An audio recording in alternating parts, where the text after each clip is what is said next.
This is the Page Publishing Book Club. How you doing? I'm Alice Stockton Rossini. You know, I think some of my favorite authors at Page Publishing are the ones who really want to make a difference. In the case of Shree Jackson, she's a human trafficking coordinator for the Dallas District Attorney's Office. And throughout her career, she's seen her share of sexually abused children. She thinks it's important to break the cycle of abuse, to convince parents that sometimes that old adage, what happens in my house stays in my house, well, maybe it shouldn't. Maybe it should be brought to light and dealt with. Her book, Not My Son, Not My Daughter, helps parents deal with children that have been abused. I used to be a juvenile probation officer years ago, and during that time, I realized that parents just didn't know what to do when their kids told them that something happened to them. And so this book is just a short book telling everyone a few steps. Belief, safety, and protection equals healing. And so I just highlighted a few stories that I felt God laid on my heart that were significant and very hard stories and very hard choices for parents to make. And I wanted parents to read this so if they have children that they'll see someone else's mistakes or error to, make the future better for future kids and families. What usually happens in circumstances like this? Is it parents not believing the child? Right. One of the main points in the book is belief. And that's the first point. A lot of parents don't believe. And so nothing happens once that child has made that outcry to their parent. And so this book is highlighting those things that you need to do first. When you first hear about the abuse, what steps do you need to take? And it all starts at belief. So if your kid says I was abused by, the family friend, how do you investigate that? If it's a relative. And more than likely it is. And more than likely abuse is from someone that you know. And so the first step is that parent believing. And then the second step is taking the child to your local children's advocacy center. And they'll do an interview. You don't need to question your child anymore. You need to let the proper people help the child tell their story. And that way it's interviewed and the child doesn't have to constantly repeat themselves about what happened, because that could be traumatic within itself. Do you talk about cases in particular? Yes, I talk about 4 specific cases that were very hard for people to read, but I wanted to highlight those cases so parents can understand where that child was coming from. Because it's easy to say what we would do, and it's very different when you're actually in that situation and when it's your home and when you're in crisis. One of the stories, a young lady who was sexually abused by her brother. The brother did go to jail and was supposed to be reformed, and he ended up being released just because he aged out of care, out of jail, not because he finished the program. And so that mother had to make a very tough decision. Do she allow him to come back into the home? How old were the kids when the abuse happened? I would say he was 13 and she was 8. Oh, man. I mean, do they really get help, though, when they go away? They can. They have programs that are in place. It just really depends on the type of child that it is also, because it could be like a violent offender, or it could be, just a sexual assault. It could be something that happened to that child themselves. All those things have to be found out during that time frame. So what does a mother do when her son is released and he's not reformed? And that's what the book talks about. Who do you keep safe? In this case, the brother is the perpetrator. You keep the victim safe. And so those are the hard choices that parents have to make. And I wanted to highlight stories like that are real, things that really do happen in homes. And when parents are having to make these tough decisions, is there a relative that the child can live with while he continues being in counseling, while everyone is getting in counseling? Is there other safety measures that can be put in place instead of you just bringing him back into the home? And so those are the things that we highlight.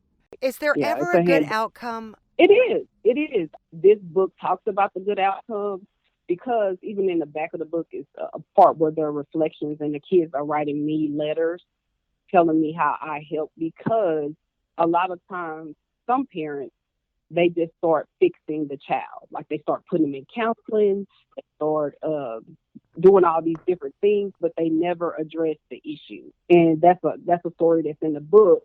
They start fixing the victim. They just want to fix getting counseling, do this, do that. No one ever no one ever thinks about the safety of the child. Does that perpetrator still has access to that child? Because the child is never going to feel safe. And so just all these different things that I think parents don't think of, because sometimes you just go into protection mode. You're doing the best that you can, the best that you know. And I feel like this is what's so powerful about this book. And I truly believe that people do heal once these steps are taken. If that child is believed, if they're safe, and if they're protected, they're going to heal earlier. They won't be adults having children and having healed from their own past. Right. But a lot of it has to be that generational curse has to be broken. What happens in my house stays in my house. People have to be able to talk about what happened, and we have to have a platform open for that.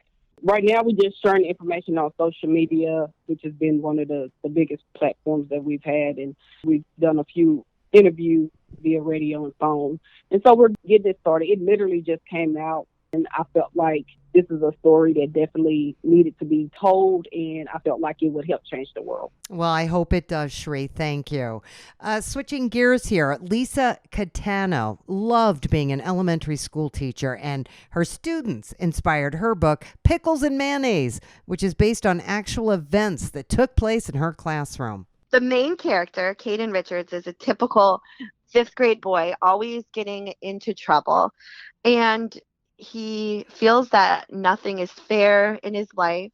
For example, most normal boys he feels have grandmothers who sit at home and knit, and he has a grandmother who rides a motorcycle and skateboards and skydives for fun.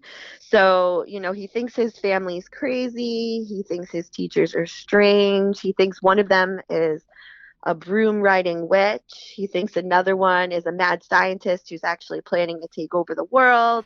And he just dislikes school so much that he wonders if fifth grade is even worse than pickles and mayonnaise, his least favorite food. And the main theme in the book is Caden's rivalry with his classmate, Billy Martin.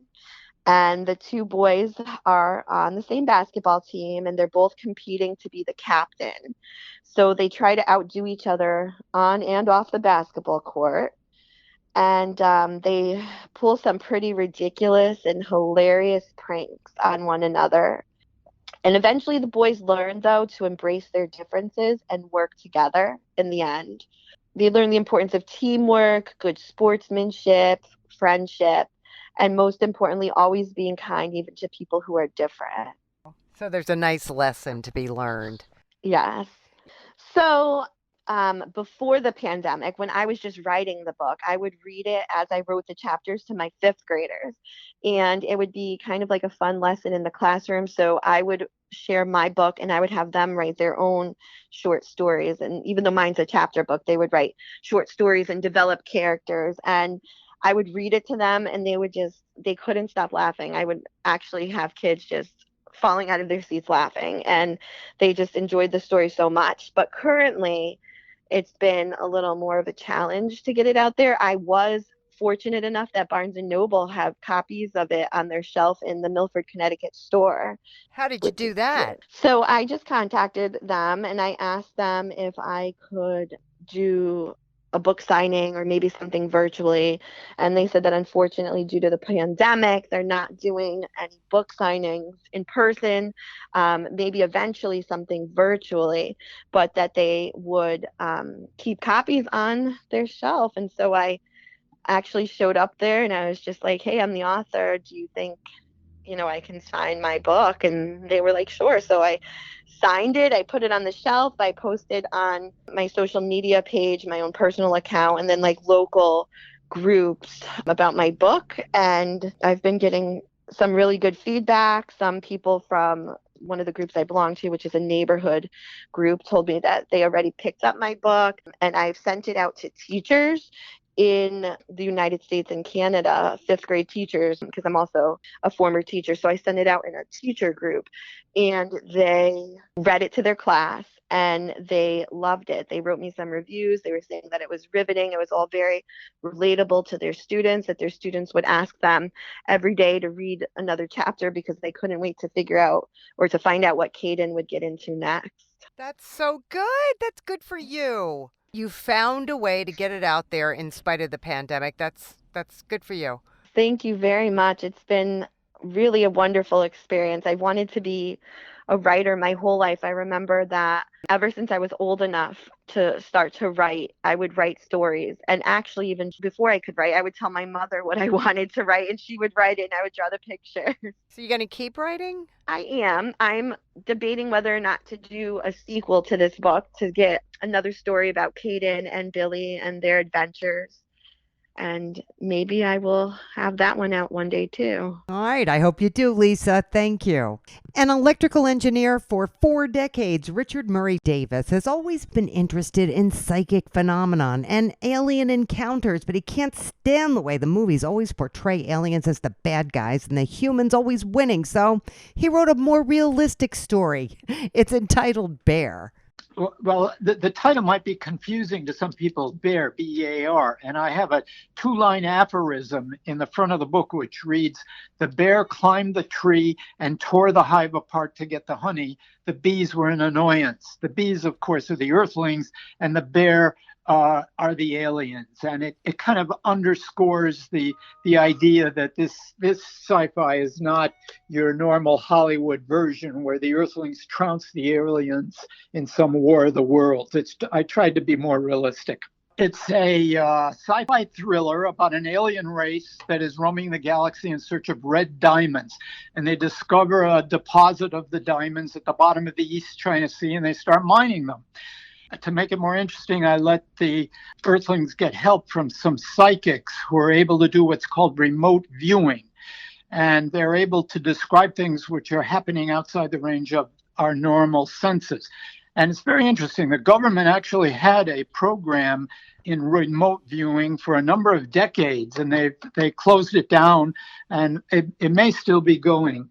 And I talk about the government's program in remote viewing in the book, and I explore the possibility that it may actually be able to be explained if you hypothesize an ether medium throughout the universe. And the explanation is based upon the possibility of electrical impulses that are generated by neurons in our brains could be physically transmitted into this ether medium.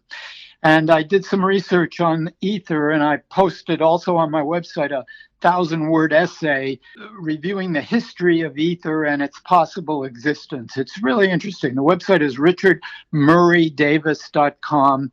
The book is 250 pages. It contains a lot of really interesting information. I try to stay close to the science. And toward the end of the book, I let the Earthlings develop a small, what's called an antimatter bomb. Most physicists will tell you that the only way to get antimatter is to generate it in a particle accelerator, and it could take 100 years to generate enough to make even a small bomb. However, in my book, I use a relatively unknown source for the antimatter. You can read the book and find out, but I will say it was only discovered about 10 years ago, and it's only been verified in the last few years. So it's really like leading edge science. And in the book, I outline actually how you might make a crude antimatter bomb. It's a thriller, the book. And if you like reading thrillers or encounters about aliens, or you got an interest in psychic phenomena and science, you'll love the book. I believe you. I also get the feeling you believe in aliens. Oh, I certainly believe that there are aliens in the universe. Absolutely. The statistics would say it would be highly improbable if there were not, because there are so many star systems and so many. Now they've discovered all these exoplanets surrounding these other stars. Statistically speaking, it's very difficult to argue that there could not be other life, even intelligent life in the universe. Absolutely. Yeah, I agree with you, Richard. Thank you so much. That's richardmurraydavis.com. All right, we got to take a quick break, but we're coming right back. This is the Page Publishing Book Club. Have you written a book and want to get it published? Then now's the time to call Page Publishing at 800-204-6099 and do it immediately. You see, they're looking for authors of all types of books. And unlike most publishers, Page Publishing will take the time to review most of the books submitted to them. And they'll even give you their feedback back. And if they like what they read, Page Publishing will get your book into bookstores and for sale online at Amazon, the Apple iTunes Store, and other outlets. They'll handle everything: copyright protection, printing, cover art, publicity, and editing. So if you've written a novel, a children's book, a cookbook, inspirational work, a book of poetry, or biography, and want to get it published, then you need to call Page Publishing and do it immediately. Call 800-204-6099 now for your free author submission kit. Your road to fame and fortune could very well start with this simple phone call. For your free author submission kit, call Page Publishing at 800-204-6099. We are back on the Page Publishing Book Club. I'm Alice Stockton Rossini. How to create a happy, successful learning environment with interactive dialogue and mental security for every child. Kathleen Gallagher has been teaching teachers how to do that for years and now shares her experience in her book, Freedom to Thrive. So, Kathleen, tell me, what's mental security? Mental security is key to self-esteem and self-confidence, and I show teachers exactly how to do that. Eye contact. In the first half hour of the day, the teacher gives sustained affirmative eye contact to every student, and they leave the teacher's presence energized because eye contact can change behavior, and I have seen that work. And they lasted quite a while before any negative behavior arose. The other way that I was able to change behavior was never to publicly in the classroom criticize any child, embarrass any child, point out any comparison as to who knew more or who knew less. And these things kept them calm. They knew that they were safe from any embarrassment in that class. They had freedom of conversation when they were doing their own work so that they could help one another, because I interwove teaching them generally accepted truths of human life with the instructions in subject matter. And so while I was beginning a lesson, I would say, we are all smart here now, but remember, we're smart about different things. You may know what I don't know, and I may know what you don't know. And therefore, in this classroom, it makes sense to ask for help.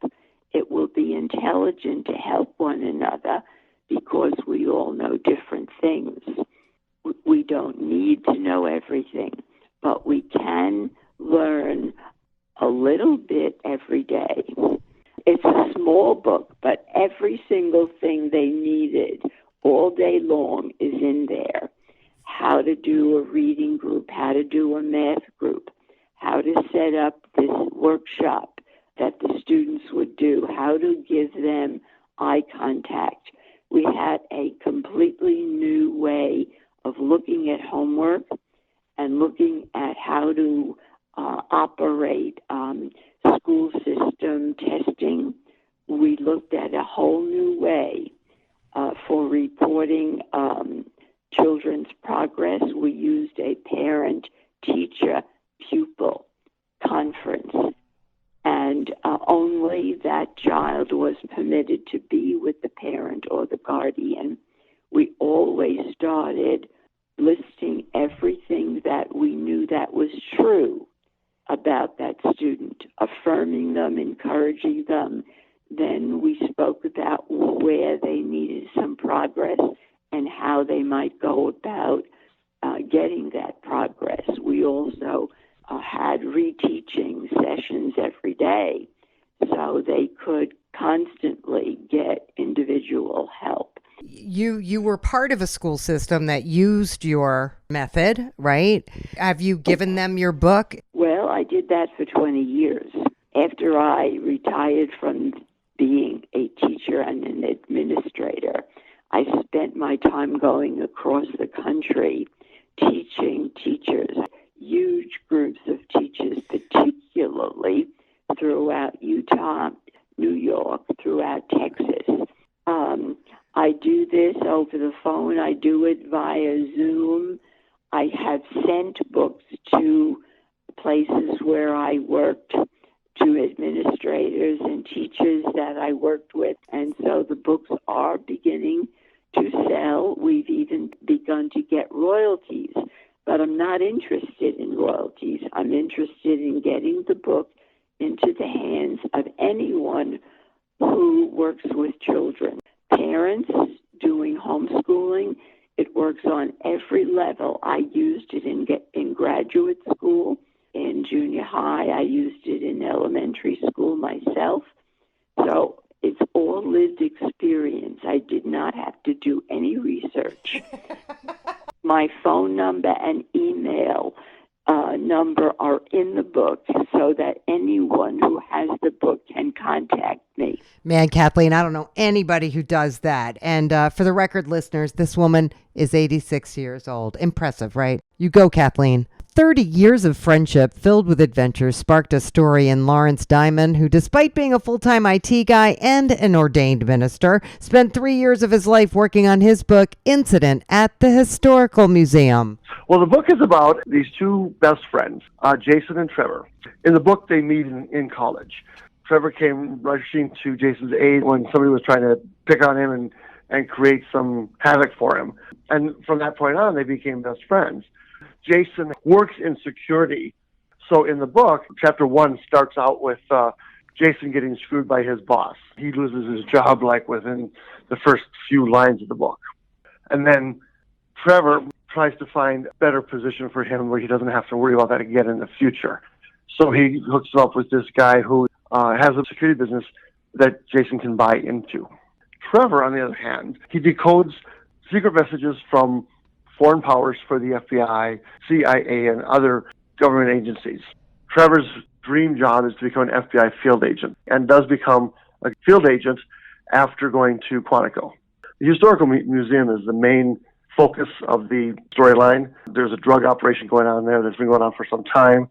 As an FBI agent, part of his new career is to figure out what's going on out there. He becomes very enamored with somebody that ends up dead. And part of the investigation into the Historical Museum is actually surrounded around his death because he worked there. They have dogs in common, so they met at a dog park. And then Jason and this guy, Christopher, went to the Historical Museum where Christopher works. And that's where the love interest comes into play. There's a surprise ending. I mean, it all gets tied up at the end. And there is a continuing adventure for Jason and Trevor. That goes into my second book. Continuing adventure, but it's not related in any way to the adventure of book 1, although it's mentioned a few times in book 2, but it has its own storyline. Page Publishing is working on that right now. My plan is that my books will allow me to retire so I can concentrate on just writing my books. Because I found out I'm good at it and I enjoy it. It's nice to be able to come up with these plots that apparently people like reading because they're enjoying it. Now, you're out in Arizona. Is anything open out there? Are you able to do book signings? I certainly am, yeah. They just created the Facebook page yesterday, the third-party vendor that's actually doing the social media campaign. And they just kicked that off yesterday. Are you posting on your Facebook page? Oh, I've been posting on my Facebook page ever since I found the books online at Amazon and Barnes & Noble. They've been online since, I think, September. They created the page on Facebook, and that is now live. Okay, good to know. Paige can help you put a Facebook page together and get a social media campaign going. And bookstores are open in Arizona. All good news. Thanks, Lawrence. Move over, Bridgerton. Kim L. Simon has an idea for a storyline she hopes Netflix might like. It's called Blood Relatives. It's about, the ending, probably the time of the ending of slavery and how, the slaves helped build the master's house on the plantation, and then they helped build the White House, and then they go for, and it's it's a black woman, but it's the white men that have these children. It's about 5 sisters, and where they came from and where they went to, and then they wound up being in the White House, coming into the presidency with one of their grandsons, and they Republicans, and I felt like in order for the story to seem somewhat normal, so I put them as Republican. And they're 5 biracial sisters. Yes. What happens to them? They grew up, and then they wanted to be in the presidency. They thought they was going to be it. But the oldest one, she dreamt about the White House or whatever. So she wanted to get there. And she was teaching, the black sisters how to read and write. Then they started going to school because back in those days, they didn't let the black kids go to school with the white kids. And so they managed to get them in because they moved to a neighborhood where white people were. And so the white people was used to seeing the kids, so then it wasn't a problem that they go to school with their kids, the black children. And then they wound up campaigning for their sister. She wanted to be the mayor, and she's black, and so she wound up being a mayor. And then you have a senator, and then you have a DA, and then you have a doctor, administration in the hospital, and then you have a commissioner. So you have all of them, and then they meet the white part of their family who are Republicans. And then they felt like any one of them can be the president, But they're not trying to be the president. They have their son, a grandson in mind that's going to make it to the presidency. And so it's going to go from one White House to another White House is basically what I'm saying, and how that's blood related. Wow, so this thing just keeps going. Yeah. Yeah, like a lot of my family members, they thought it was going to be about, my family. They think it's about my... And then when they put it, it's like, who are all these people and what are they doing? I'm like, it's a book, you got to read it. Just read it. And they was like, well, you don't even have chapters. I'm like, because I wrote it as a series. So it's like a manuscript, a television series or something. And then, I sent out some books to people to see if they'd be interested in turning it into something. So you're hoping that somebody picks this up and turns it into a TV series? Yeah, turn it into something, because it seems like everybody and their mother's a writer nowadays, and they putting stuff on. There's a lot of networks that, be looking for stuff to put on, and, because now we into Amazon and Netflix and all of them, so somebody that I send it to, they be like, okay, let's see, All right, Kim. Well, thank you so much. And that is another Page Publishing Book Club in the can. What did we learn? Bookstores are open in Arizona. Very hopeful sign. Sometimes bookstores will put your book on their shelves if you ask. There might be groups on social media interested in your book if you just put it out there. And now, Page can help you set up a Facebook page and get your social media going. What's better than that, huh? The podcast. It's available now on 710WOR.com. I'm Alice Stockton Rossini. Catch you next time.